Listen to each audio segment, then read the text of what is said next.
महायुती सरकारकडून महिलांसाठी सुरू करण्यात आलेल्या लाडकी बहीण योजनेअंतर्गत पात्र लाभार्थी महिलांना दरमहा 1500 रुपये दिले जातात। मात्र प्रधानमंत्री कृषी सन्मान योजनेचा लाभ घेणाऱ्या महिलांना फक्त 500 रुपये इतकाच हप्ता मिळणार आहे। यावर ठाकरे गटाचे खासदार संजय राऊतांनी प्रतिक्रिया दिली।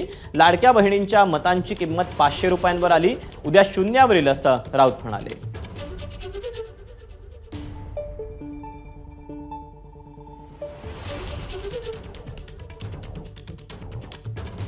ज्या लाडका बहिणींकडून 1500 रुपयांच्या बदल्यात मतं विकत घेतली तर त्या मतांची किंमत आता 500 वरती आलेली आहे, उद्या ती शून्यावरती येईल। या राज्याची आर्थिक परिस्थिती अत्यंत गंभीर आहे।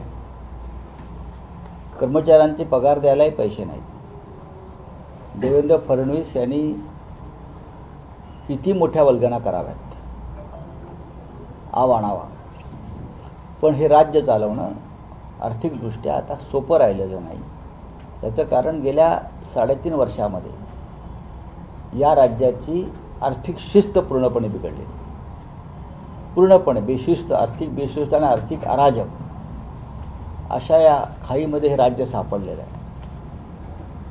मिस्टर अजित पवार हे जरी बोलत नसले तरी त्यांना सुद्धा त्या चिंतेने ग्रासलेलं आहे। लाडक्या बहिणीला आम्हीच दाखवून तिचे मतं घेण्याचा या सरकारचा प्रयत्न आहे। ती गोष्ट आता सत्य निघालेली आहे। 1500च्या जागी 2100 रुपये देण्याचा निवडणुकीमध्ये यांनी शब्द दिलेला होता, त्या पद्धतीने जाहीरनाम्यामध्ये सांगितलं होतं। पण आता 500 रुपये देण्याचा निर्णय हे सरकार करते आहे। भगिनींना पैसे देण्याचा, लाडक्या बहिणीला पैसे देण्याचा निर्णय घेतला आणि एकीकडे महागाई वाढवून त्या लाडक्या बहिणीला लुटायचे काम, ते पाप करण्याचं काम या लोकांनी केलेलं आहे। आज जवळपास 8 लाख महिला त्या ठिकाणी कमी करण्याचं पापसुद्धा या ठिकाणी केलं गेलेलं आहे।